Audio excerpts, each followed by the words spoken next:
second, because we have young companies on here on this call, can we just frame it up a little bit, Deborah? I mean, so basically, what we're talking about when you say bookings, basically a product has to either be picked up at the door of the factory and transported to the ship, or it can be transported to the ship by the factory, right? Mhm. And that requires, as you were saying, a chassis and container. And then once you find your mode of transportation, it has to be managed to a port. And once it's in the port, it has to go through the customs clearance process, and then it's free to be delivered, which is another aspect of the services you guys provide, is to get from the port to the warehouse. Mhm. Mhm. So that's the sequence of things, just to frame it up. So excuse me. Mhm. Okay, thank you. Pleasure to meet everyone and to be here today. Thanks, Debbie, for and Nick and Bob for inviting me. My name is Chad Sprecker. I'm with M&R Forwarding. We're a Swiss-based freight forwarder. We have 48 offices across Asia, not only in China. Of course, China is a big market for us, but we're in Vietnam, India, basically every major country and port in Asia. We are present in.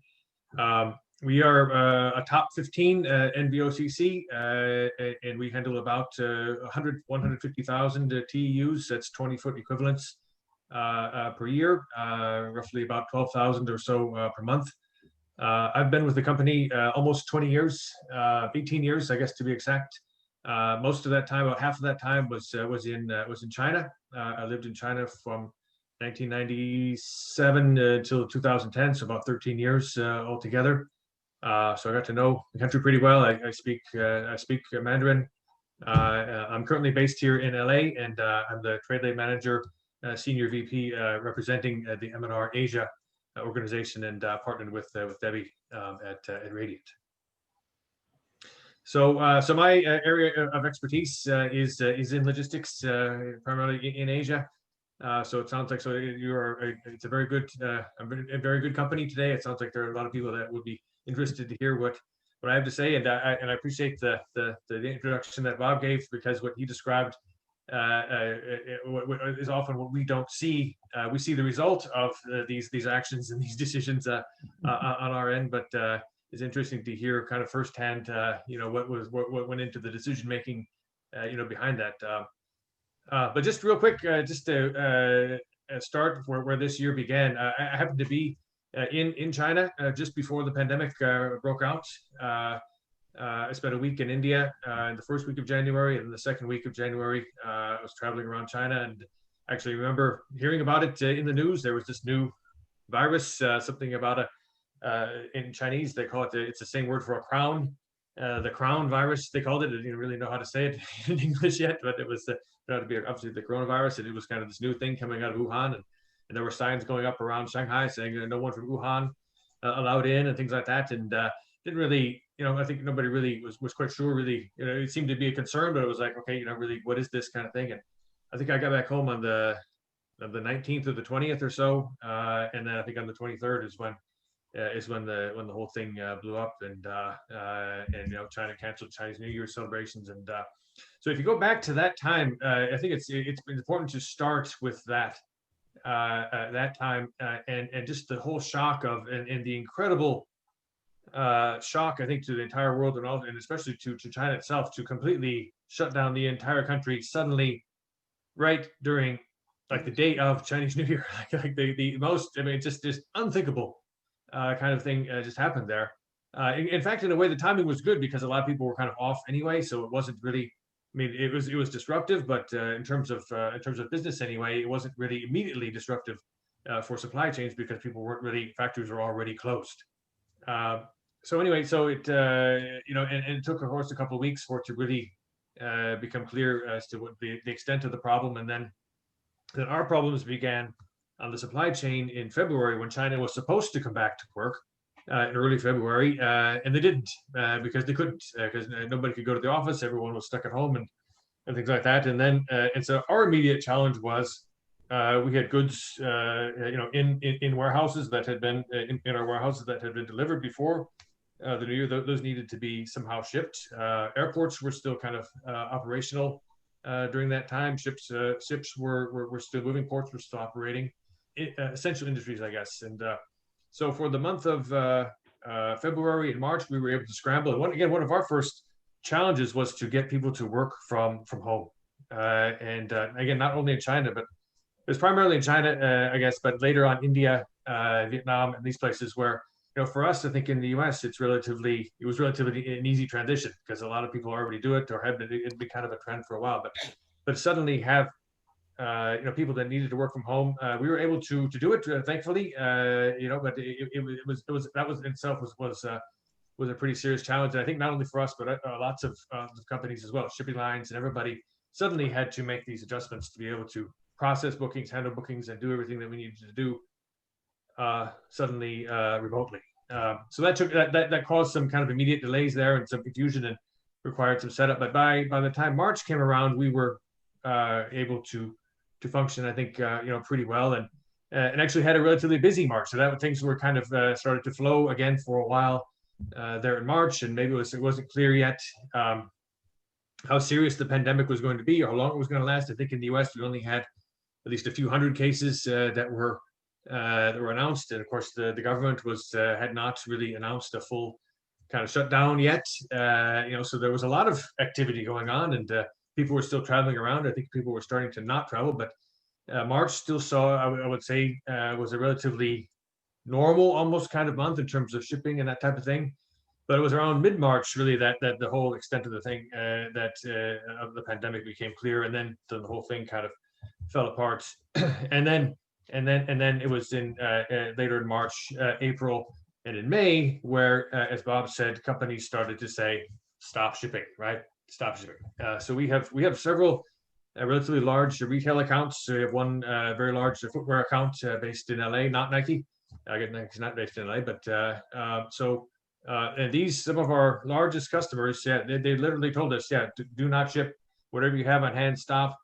We actually spent a good part of March and April managing these canceled bookings and trying to get some cargo that was in our warehouses returned back to shippers, and spending a lot of time trying to undo things and not doing things. So, and which is pretty miserable overall to go to work every day and not ship things, but that's the way the market was. So we had a couple of the slowest months that we had ever had there in April and in May. A couple of the worst months ever, and I think everybody did. Those were just not, because there just was so little cargo actually moving.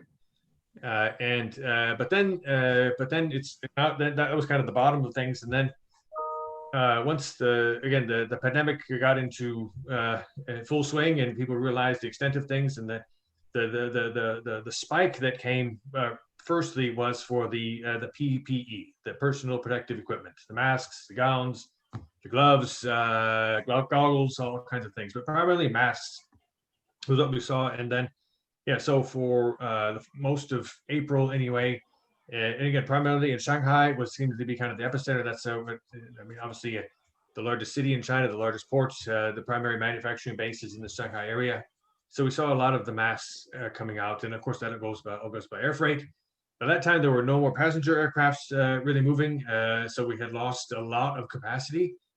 So there was only freighter capacity available. And there was obviously huge demand suddenly for these masks. And so their freight rates started to go up. We knew that they were going to go up. We kind of saw it coming, but whereas in previous years, the average cost for to ship by air freight, say from Shanghai to Los Angeles, may cost on average $4, $5 a kilogram or so, something like that. Suddenly we thought, okay, maybe we'll see $8 or $9, but they went up as high as I think $18 a kilogram. So almost basically triple of what we had ever seen. Just this mind-blowing numbers that it is almost equivalent to paying like $18 a gallon for gasoline. That kind of thing. It's like, and still people lining up demanding they still want it, right? And so the cost to charter an aircraft suddenly became, instead of $300,000 or so to charter a Boeing 747 became $1.2 million and this kind of thing. So there was just insane, just numbers in demand for air freight that we had never ever seen before. The whole market was going crazy. It was not only it was primarily in China to begin with, but we're also in Vietnam, India, and other places as well. We saw that China was the first kind of wave of that. Later on, we saw so a lot of manufacturing, particularly of gowns, coming out of Vietnam, gloves and some nitrile gloves coming out of Vietnam. So we did quite a bit of that. So we had a very busy late spring and in June, and primarily focused again on the air freight side. So the air freight market exploded. So that's kind of, so if you were shipping air freight during that time, you were really paying, I'm sure your budgets were really blown out.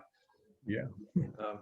So that's, I'll pause there for a second before I talk about the sea freight side. The sea freight side is also interesting. That came next. But if you have any questions about the first half of the year and the air freight explosion.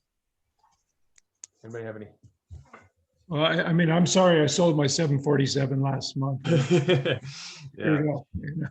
Yeah. A lot of the demand we saw was from governments, even local governments, because you may have seen in the news that every kind of state government was kind of on their own, so they were even some cities, Canada was chartering aircrafts, and one of the kind of the more unfortunate places that got left behind in all this was Latin America, Mexico, and because we have there's plenty of capacity coming to the United States to Los Angeles, but there's not regular flights going all the way to Sao Paulo or Mexico City and places like that. So a lot of the Latin bound cargo was coming here and going to Miami and stuff like that. So that got also that demand was also mixed in with the demand, the domestic demand that we had here. So that was kind of interesting. Well, I think for Chad, for most all of us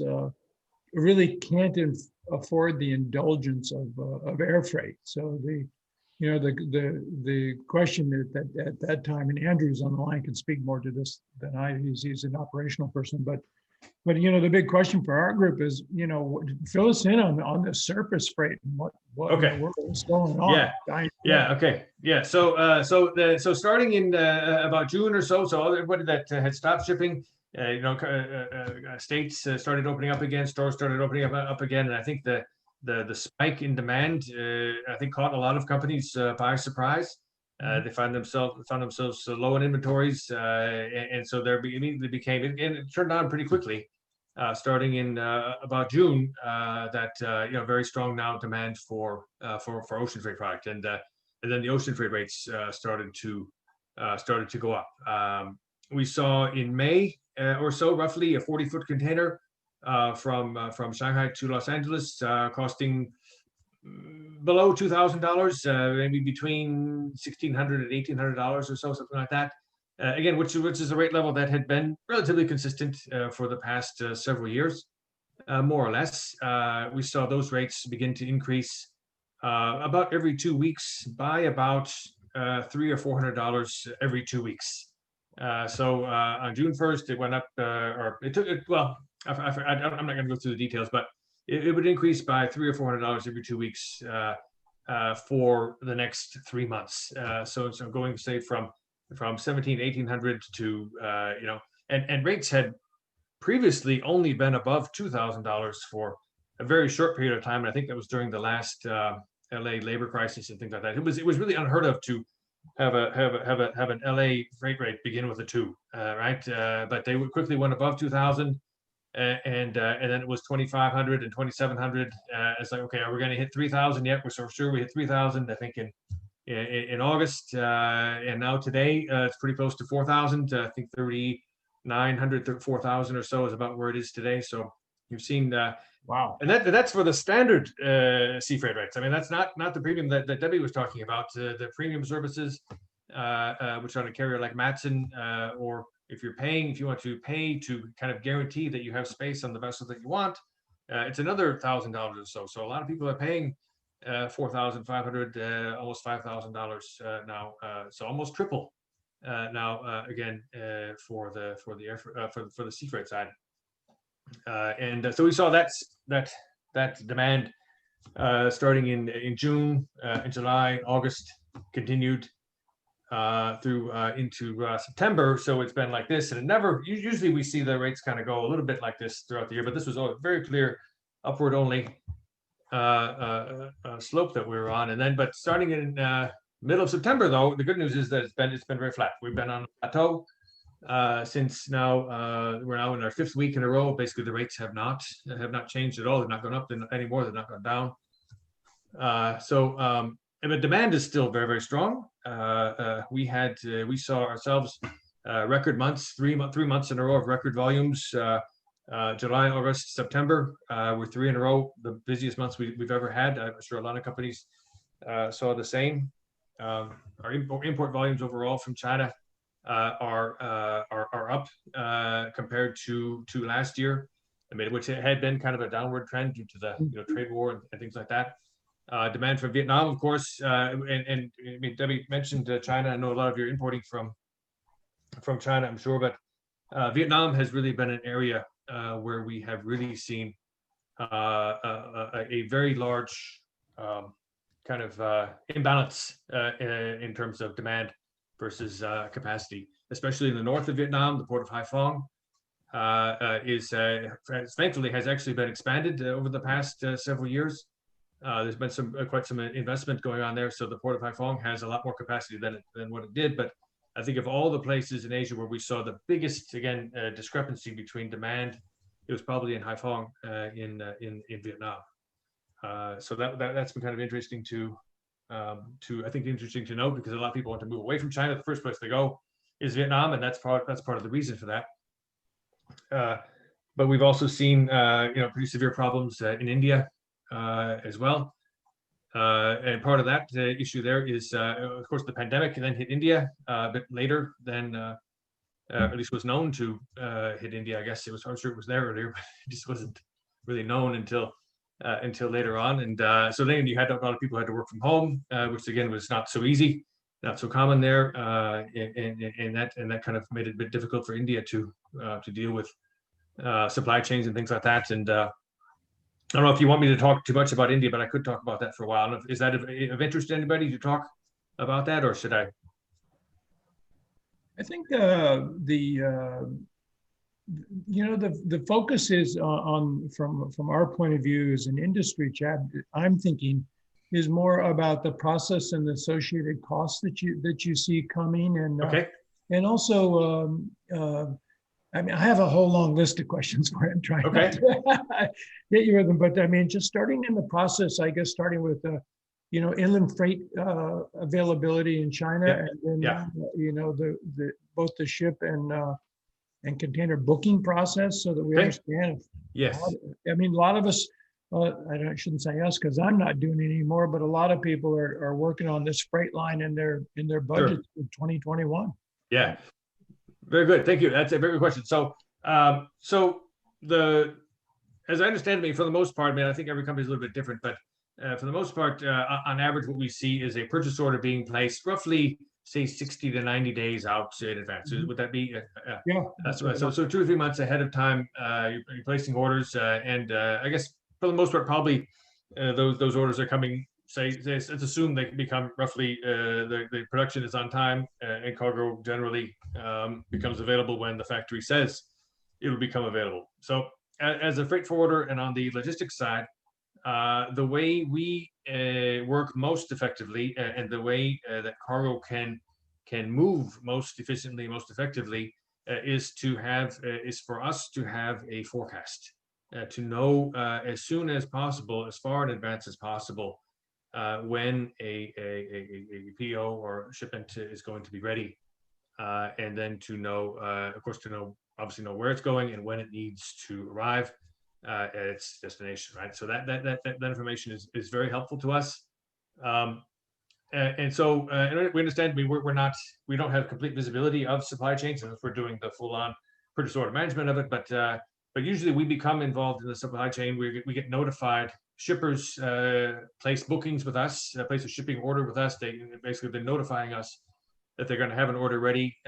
In normal times, they inform us about a week or so before the cargo is ready, roughly about a week on average, maybe 2 weeks. But in this environment right now, we need to know about it at least 2 weeks before, and more ideally 3 weeks in advance. And the reason for that, so we in terms, we have contracts with the shipping lines, so we don't own our own ships. We're non-asset based. We have contracts with the carriers, the shipping lines. The ships are fully booked 2 weeks out. That's really what it comes down to right now. So if you have cargo ready, say today's Thursday, it's Friday in China. If you were to tell me that I got something ready tomorrow, in Shanghai or Ningbo or whatever, can you get it on a ship next week? The answer is going to be no, because those ships are all fully booked. We would be hard pressed to get it on a ship the following week, the week of the first week of November. Maybe I would say maybe, but I would say there's a pretty good chance, very high chance, in fact, if you were to tell us you have cargo ready the first week of November, 2 weeks from now, and we could say, okay, we can get it on a ship the second week of November, the week of November 9th. And then it's 14 days or so to LA, and then we can tell you with a very high degree of certainty that the cargo can be here, get cargo ready 2 weeks from now, can be on a ship 3 weeks from now, and can be here, land here in about 5 weeks, that kind of thing. So that's and I think that's a lot of people don't realize that. They think that, and I get this. I spend a lot of my day kind of explaining to people that, because a lot of people, for whatever reason, maybe factories are late, or who knows what. I mean, lots of reasons why that can happen. But lots of times we get people who don't understand that how really it works, and they expect that, okay, it's ready now or it's ready tomorrow. Why do I have to wait 2 weeks for it to ship? And but that's really the reality there. So, Well, Chad, in all of our businesses, you can imagine they're pretty seasonal. I mean, the guys at Assault are lucky because home fitness is really going off, and it's going to continue for a while. But there's a sense of urgency for the rest of us. For instance, Andrew on this line is trying to get surfboards in time for summer, right? So it's super important. What is it? So if it takes basically 3 week advance notice, a week to get ready to ship, 2 weeks on the water, and now it gets to, let's say, Port of LA, what's going on at the port? I'll talk a little bit about that, and then maybe Debbie can jump in on the trucking side and things like that. Okay. So there are really kind of two types of services really out there. There's kind of this tier one, which is the prime carrier is actually a U.S. company called Matson, based in their Hawaiian based company. Mm-hmm. You've probably seen maybe their trucks around. They're a relatively small carrier. But they have their own terminal, which is kind of a domestic terminal, the Hawaii terminal for here in the port of LA. So their ships come in, and they're relatively small. They have they're it's relatively quick and easy to unload their ships, and they don't call so many ports in China. They only call 2 ports, Shanghai and Ningbo, and then they come straight to LA. So they get from Shanghai to LA in 10 days, which is by the average from other carriers is about 14 or so. So they're quite fast, very reliable. They rely they now actually have 2 services now. They used to have just one. Now they have two ships a week. One comes in on Sunday, and you can get the container on Monday pretty reliably. It'll be on a chassis, ready to go. And the ship that comes in on Monday, you can pick up those containers on Tuesday. Yeah, that's with Matson. And that works very well. We work with them quite a bit, and that's good, right? But you pay also a premium fee for that. That's closer to, that's been the $5,000 kind of range for 40-foot container. So that's one type. The other type is pretty much where most of the other carriers are, with the 13-14 day transit times. Big ships, you have 12,000, 13,000, 15,000 TEU vessels that come in. And these ships take 3 or 4 days to unload. And they are at terminals, very, very large terminals that some are better run than others. There are a couple of automated terminals in the ports here. There are 2, one in LA and one in Long Beach. Out of the other 7 or 8 or so terminals, they're still running kind of old school. Nothing against unions or anything like that, but they're not very efficiently run. Each one has its own kind of separate management and things like that. So Some do well, some do not. The chassis issue here is a huge problem. In that carriers mostly do not provide a chassis, so customers are on their own, truckers are on their own to procure their own chassis, and they're supposed to. There's this POP, what they call the pool of pools, the pool chassis pool that where chassis are supposed to be available, and for in normal, if times were normal and demand wasn't so high, they probably would be available. But now that we have this stress on the system and spike in demand, there's a shortage of chassis, and too many containers there, and even it's even difficult sometimes. You have to make appointments to return an empty container, and sometimes the terminals will say, "Well, I can only receive your empty if you have a full to take out," right? Because they don't have another chassis for it. You bring in an empty container on a chassis, drop that, and they can put a full one on, and so you're not having to use a different chassis, that type of thing. So that's a big problem, and leads to a lot of delays, additional costs, and things like that here on the U.S. side. I don't know, Debbie, would you want to elaborate a bit on that, on the challenges faced? Yeah, you got it. And just a note on what's expected on this side is that and this is coming from the Journal of Commerce, is that they're saying that chassis shortages will intensify, drayage capacity will be stretched to the limit, and import distribution warehouses throughout Southern California will be more challenged to move product to stores and regional distribution facilities throughout the county and the U.S. So it's going to be still a trying time. From our side, we're not seeing too much issues of getting the containers and delivering them right now. We're not seeing that, but I would imagine that that's probably going to tighten up more as we go to the end of the year and towards Chinese New Year and February. So the prediction is it's going to continue, and it's going to get more intense. And I think the important thing to look at is the overall. It's not just on the import side, it's also when it gets here to the US. We work with quite a few fulfillment companies, and they're stretched on their warehouse space. So they're going to be charging more money to take in companies to bring into their fulfillment facility if they have the space, and then also getting the product delivered. If you're going into, say, Amazon, Target, Walmart, the cost is tremendous. On the full truckload side, it's stretched on equipment and drivers. So everything from origin to delivery is stressed and very costly. The costs have just escalated, especially on truckloads. It's insane. So unfortunately, I mean, we're not seeing a cost reduction or a stabilization in costs right now, just because the market is so unusual, and it's unpredictable, quite frankly. And the other thing is there's no certainty on anything, because we still don't know what's going to happen with COVID and when the vaccine will come out. And so there's still that question of what is going to happen on that side, because COVID is definitely that is really what prompted this whole stressed out supply chain. We had a question. We had a question in the chat. I also want to make sure that if you guys have questions, feel free to jump in, or you can share them in the chat. And we'll get to them. Harold said that we've had delays getting it on ships through the Shanghai port in the last few weeks. Is that something you expect to continue, Chad? That's probably. Yeah. Again, as I said earlier, it depends on how far ahead you book and how well you forecast. There have been, in kind of in line with what Debbie just said, and we talked about the equipment shortages here in the United States, chassis issues and things like that, and the volumes that have come in. But one of the side effects, the ripple effects of that is a shortage of containers back in China, because they all come here full, they have to go back empty.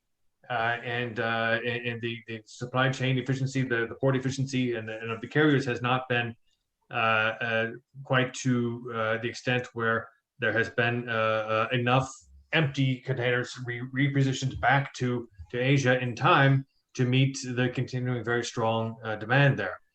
So we've seen a lot of times where we have a book where even if a customer books, in advance, they did everything they're supposed to do.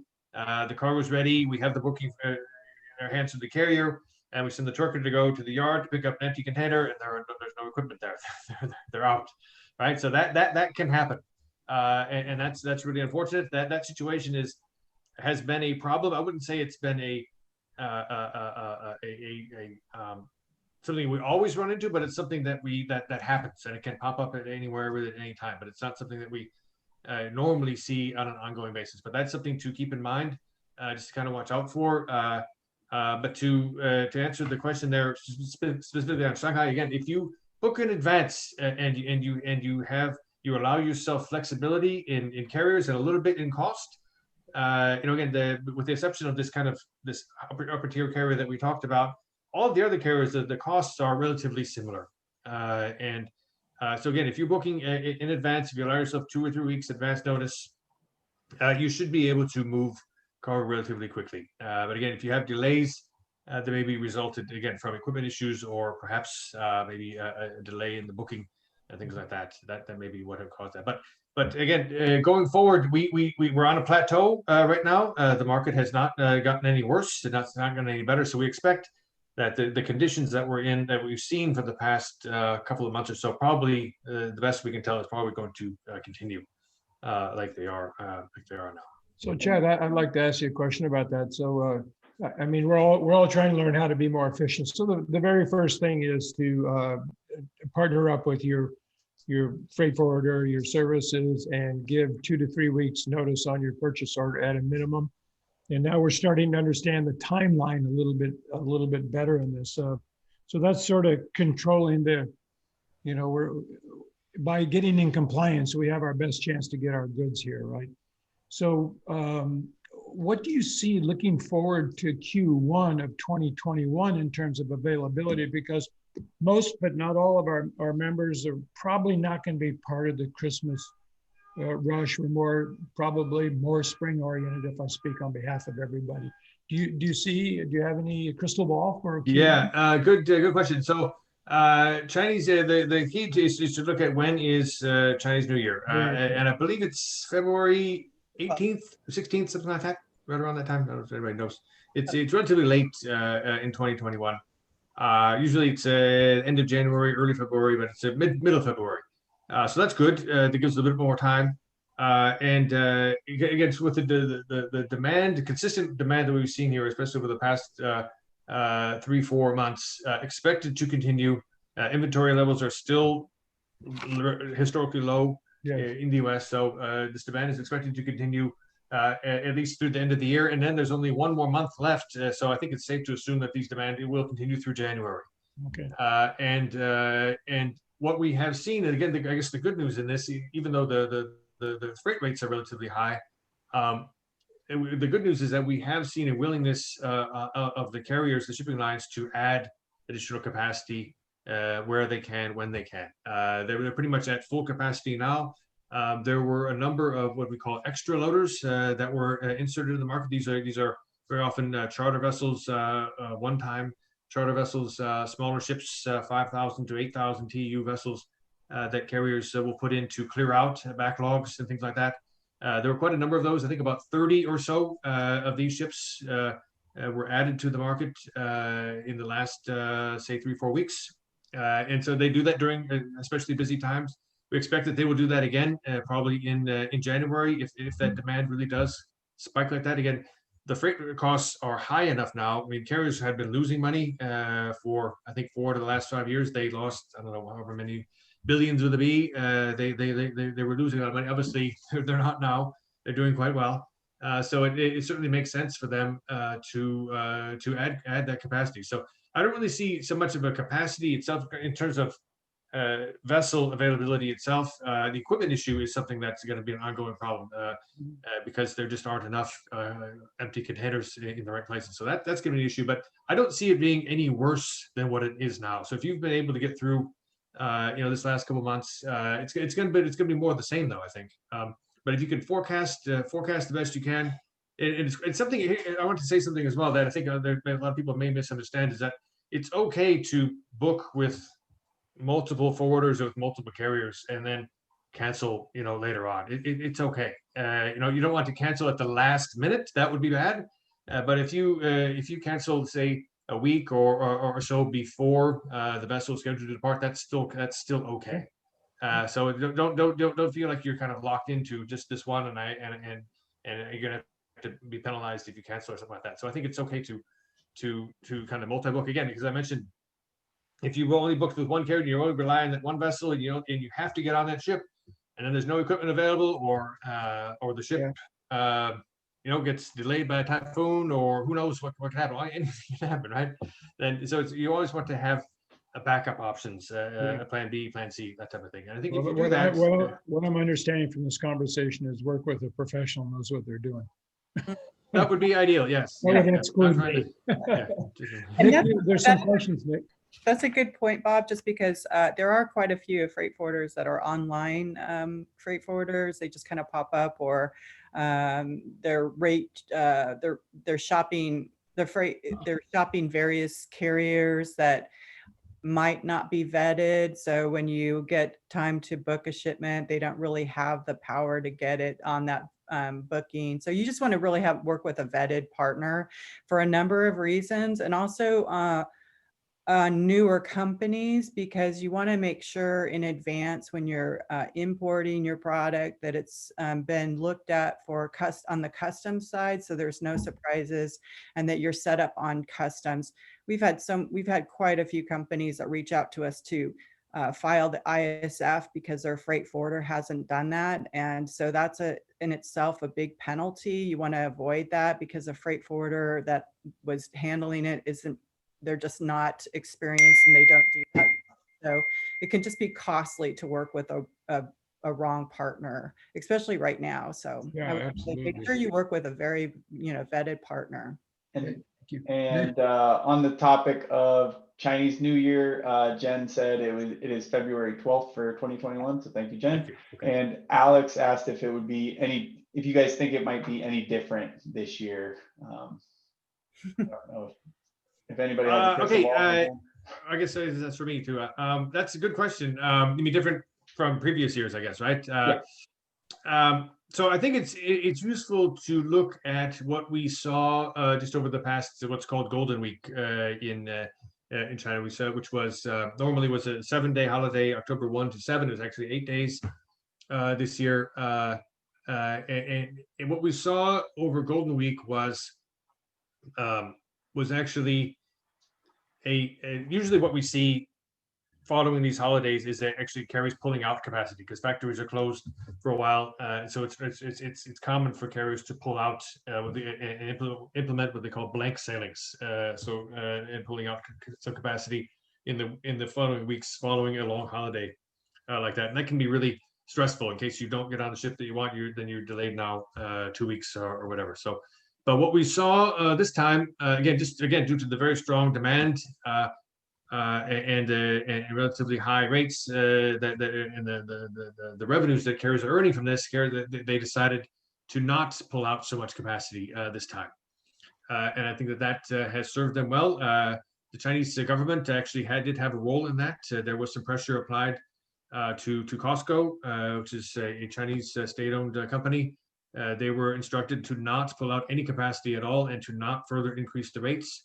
They're a very large carrier now, so somewhat influential in the market, and they, of course, followed through with that directive. COSCO owns OOCL, so of course they followed that, and so you have a couple of very large, reputable carriers that have brought some stability to the market, and others kind of followed.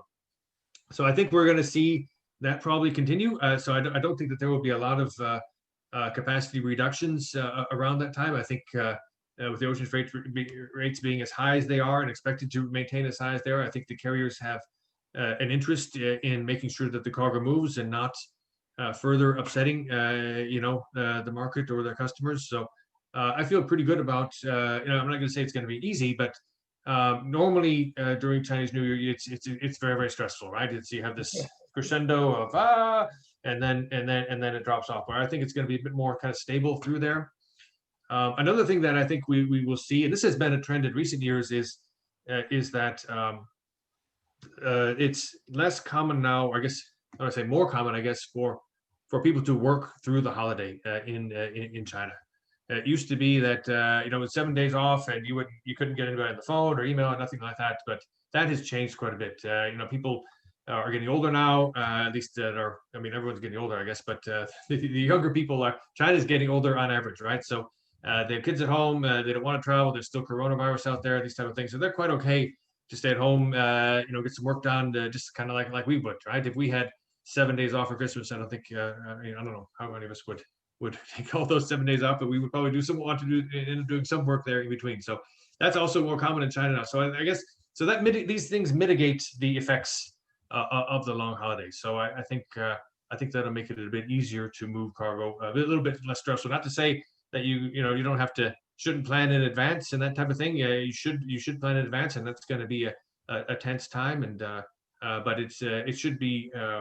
I feel good about the prospects for being able to move cargo up until the holiday and even through the holiday, around that mid-February. Yeah.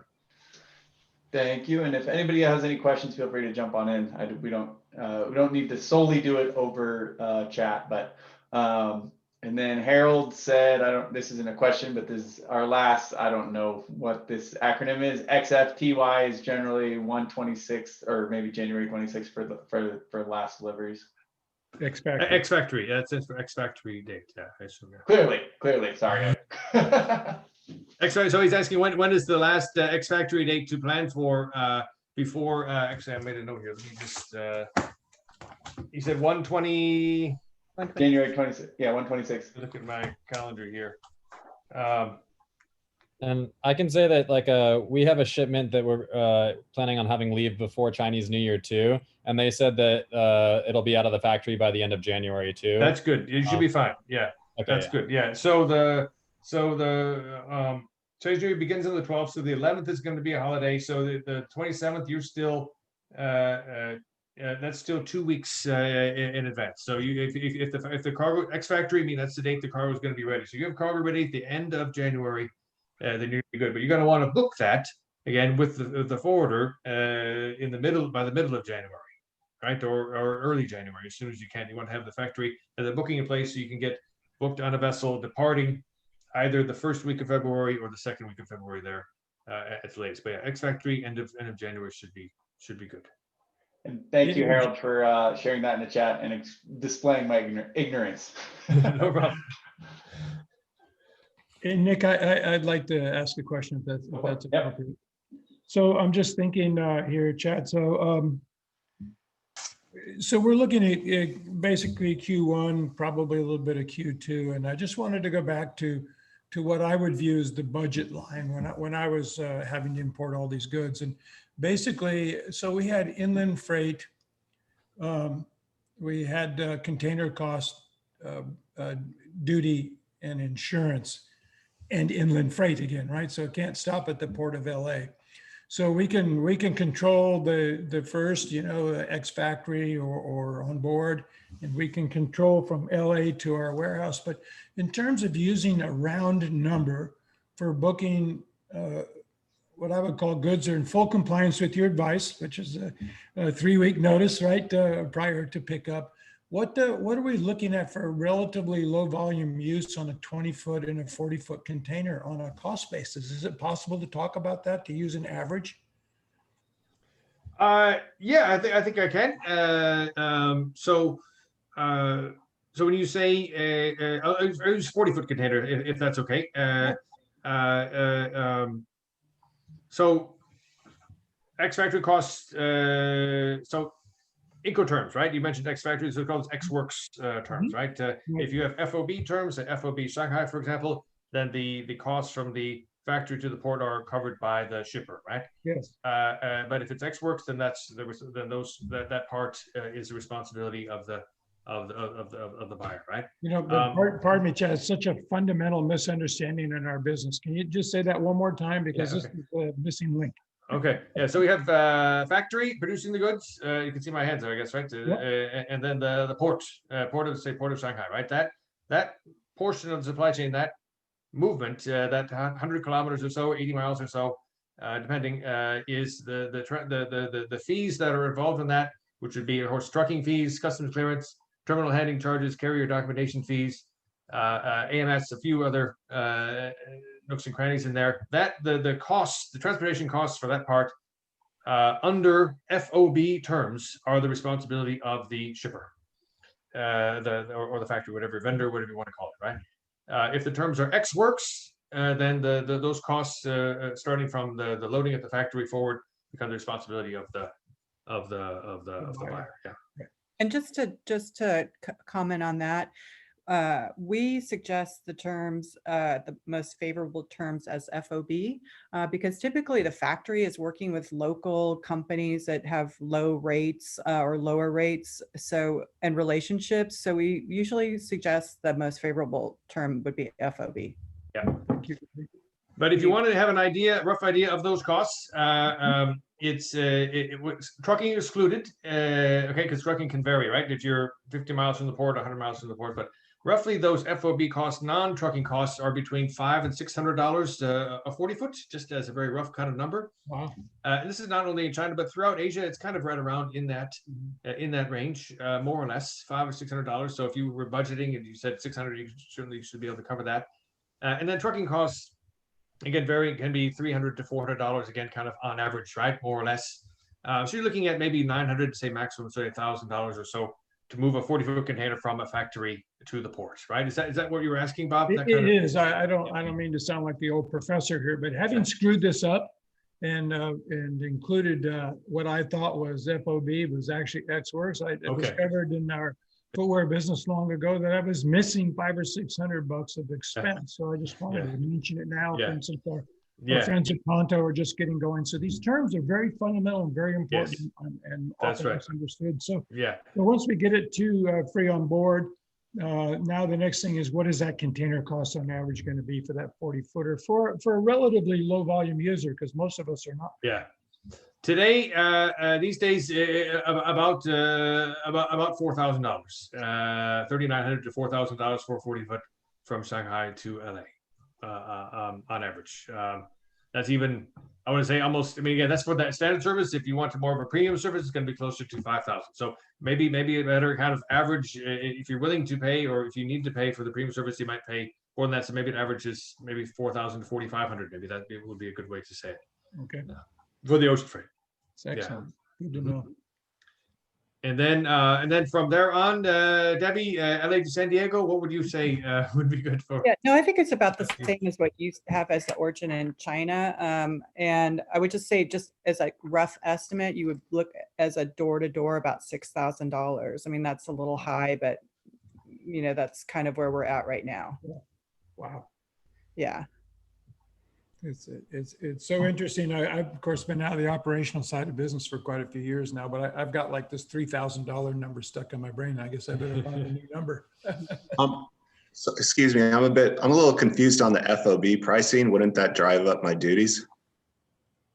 So FOB is not gonna. It's gonna be really.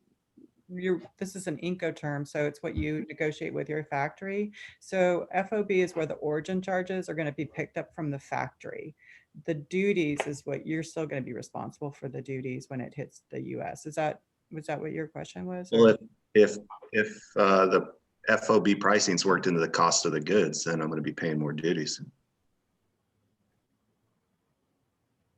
If you're including the freight into the cost of goods, yeah, I would think so. I mean, that's a good question. Usually that's how it works. When you get FOB pricing, it's factored into the cost of your goods. It's not like pricing plus we add on charge. It's right. No, you're right, Andrew. I mean, the invoice cost on free FOB will include all charges, of course. So inland transport and so on. And you will be paying duty on whatever that number is. Yeah, so I think what he's saying is if the factory happens to inflate those FOB charges and include those, and that's true. Yes, that's correct. So that's why we do see quite a number of customers we handle that do buy on ex-works terms, but yeah, so it can go either way. But yeah, it's always good you can always compare, right? Factories should be willing to give you an ex-works cost and an FOB cost, and we can give you tell you what those would be, and you can compare to see which one is more advantageous. Chad, is there any difference in availability between 20 and 40-foot containers?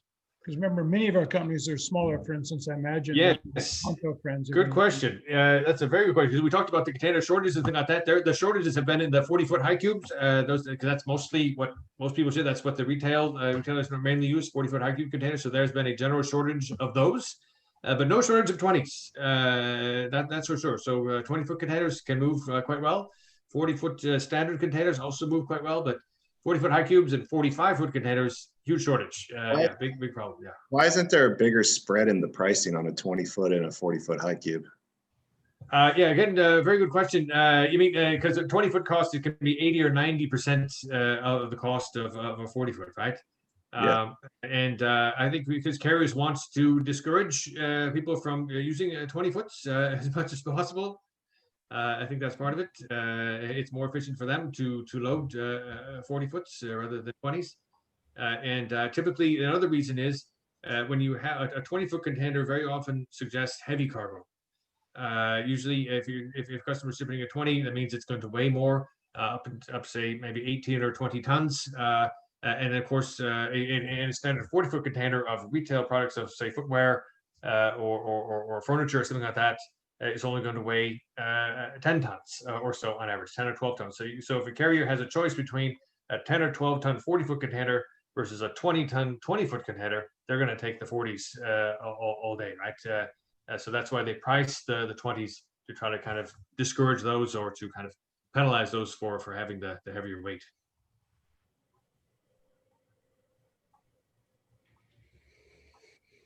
What do you got, Nick?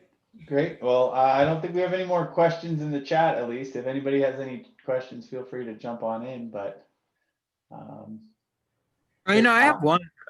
We've been told we use Flexport and we sat through like a similar seminar with them. And there's a lot of warnings about like when vaccines come out and like those basically like wiping out all air freight.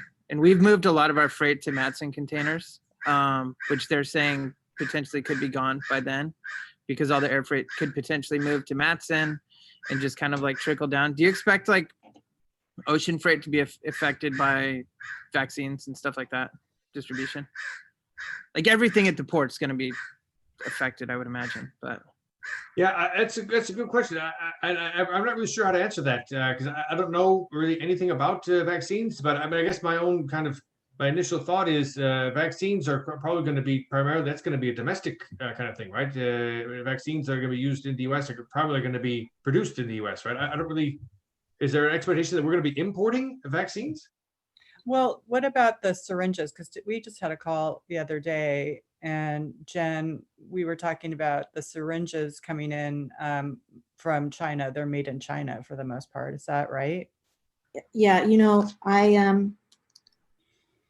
we can't definitively comment one way or the other, but the one thing that we can definitely say anecdotally, based on what we had with, PPE and test equipment, et cetera, was that, we have to be prepared for these coming long distances on, containers that are obviously temperature controlled. So that's, we're talking air. So, but at the same time, we have syringes and whatnot, and that'll be ocean. So, as far as contingency planning goes, that's where that would really come into play, because we don't have an exact date. We don't necessarily have, specific quantities as yet, but we just know that we have to be prepared for that with our other customers, in mind as well. So on the air freight side, I definitely would agree that we could see a spike in demand for the air freight, for the syringes and the somehow related products and things like that to medical and things like that. And I think we've already seen what that can be like in the spring, as I talked at the beginning there. air freight rates $15, $18 a kilogram and things like that, that kind of insanity. But we've seen that. We know what that's like. We lived through it. We can, and we know that capacity can be made available. It's just a matter of cost. And again, when you have something like that, you would have a national effort and probably FEMA government involvement and dollars that are made available for that, which is what we saw again. So I feel good about that. I don't want to actually feel good about it, but I know that we can handle that and that the market can handle that because we've been through that already. But on the sea freight side, with regards to effects, on Matson and whether or not Matson, carry availability and things like that, I think also we've seen and have been experiencing now really what the max stress level that the market can take. And again, I think we're on a plateau now. I don't see it really getting. I don't see how it really can get any worse. There aren't any more ships out there that can be used that aren't being used. The rates are basically as high as they've ever been, and they're kind of stabilized here. So I personally don't see that on the sea freight side that things are going to get worse than what they are. I think it's going to be more of the status quo, at least for the foreseeable future, until things kind of eventually kind of go down. But I just don't see how it can get worse. So I feel like again, if we feel pretty good about what we've been able to do over the past several months, and again, I'm sure other Ford is the same. So I wouldn't. I guess what I'm trying to say is I don't really see that things could happen that we haven't already seen already. Put it that way. When customs clearance, it's hard because like when PPE gear was really busy through air, there wasn't a ton of like ocean freight that I know of like coming. That's right. Yeah. If both of those are like really ramped up because of Chinese New Year and PPE gear, do those affect each other as far as like customs clearance and stuff like that through the US, or is it pretty isolated between the two? Yeah, that's a good question. I don't know if I'm not so much. I don't have a lot of expertise on the U.S. customs clearance side. I do know that some things like some of them were made duty free and things like that. So even though they came from China, and that obviously makes things a bit easier. I think there were a lot of FDA things that were waived. I think during that time. So I expect when we're more of the same. But I don't know, Debbie or Jen, do you have more? Yeah, that changes, and I don't really like to touch on the customs side of it. So I would like to circle back to our customs broker just for the most recent update on that side. Yeah. Hey, Harold, I have a question related to where you're going with that. We always talk about Port of LA, Port of LA, Port of LA, but there are other ports as well. Is there any advantage to utilizing a different port of Seattle as an example, or do you have customers who do that? For us, we bring in containers all over the U.S. to all major U.S. ports, and the West Coast is the one that is the most congested. So it's going to ultimately depend on where your product is going to. Does it make sense to route into another port that may cost you more money and more time just to save a few days? So it's going to all circle back to where is your goods going to be delivering to, and then we always look at options. What's best. Okay, good answer. And Isaac asked if there's anything we should know about. Anything we should know related to the availability and pricing of in-bond shipping? I don't think that really has a like in-bond into Mexico, or where are they going? Where is it going to? There we go. Yeah, I guess we're starting to look into in-bond to Mexico, and I didn't know if there was like a limited availability of in-bond, of like if they need to sit in warehouses in LA or anything like that, or if there's some aspect of that process that may be somehow infected by or impacted, by the pandemic. Yeah, we're moving a lot into Mexico, and I can circle back to you, Isaac, because I can get back to you on that. I'll just find out a little bit more if there's an impact on that side, but I'm not seeing it myself, but I'm looking at it from a little higher. I'm not in the operational trenches so much, so I can circle back to you on that. Well, I think Isaac brings up an interesting question, of course, because we learned in the 321 tariff that customers that have a big B2C business, they can have very notable savings, tariff savings by shipping goods in bond to 3PL in Mexico and then directly shipping consumer direct. So, I think, Isaac, it just seems to me that companies that have a robust e-com component to their business are going to be looking more and more at the strategic use of point of origin, basically, and then how you can, in this case with 321, take it direct to Mexico, ship to the consumer, and save in your category what was like 30% or something in tariffs. So it's very significant, and I think there'll be more of that myself. That's kind of hard though, because I agree with you on that, definitely, but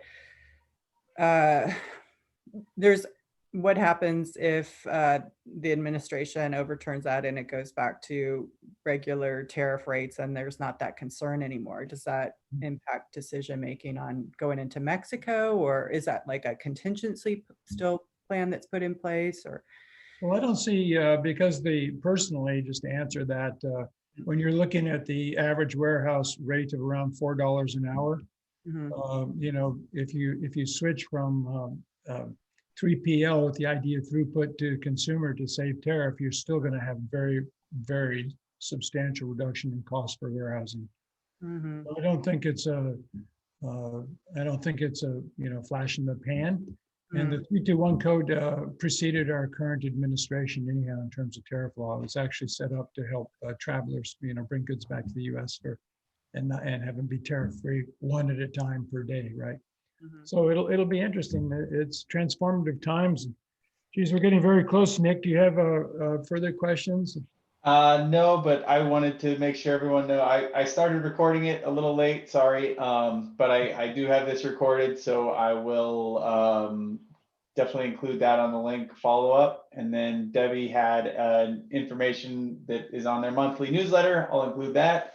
And then lastly, everybody's email addresses. So if you have any questions to other people that were in it, you'll be able to get in touch with them. If you have any issues with that, please let me know. I can remove your name from the email list. But and if it's helpful, I can send out a Incoterms spec sheet that covers Incoterms. If that's something, I can send that over to Nick. And if you want to have that, perfect. just to Nick. Yeah, I'll include that as well. That'd be awesome. Yeah, we have the entire 2020 as well. Those were just released. So Great. Awesome. Okay, well then I think we're at the end of our morning meeting, and I really want to thank you for doing such a great job, to all of you, to Jen and to Chad.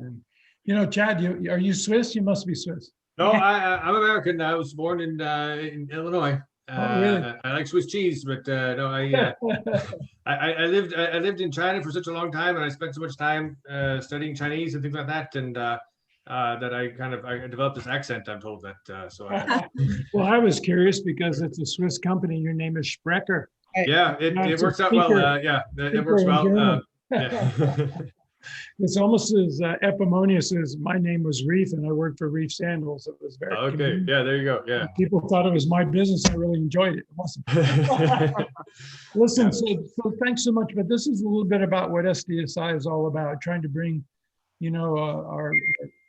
our amazing supply side of this, where we have the, service providers with the level of expertise that you do, and we try to encourage our members to do more business with our service provider network. And Debbie, you've been True Blue supporter. Thank you very much. Thank you. Okay, it's been a pleasure. Just a quick note, Bob, if I can jump in before we sign off, is just to encourage everyone on the call to reach out to one another, schedule meetings, get to know one another. This is, especially as we transition our program to virtual, keeping our meetings engaging and encouraging each other to follow up and, explore partnerships. That goes a long way. So feel free to do that.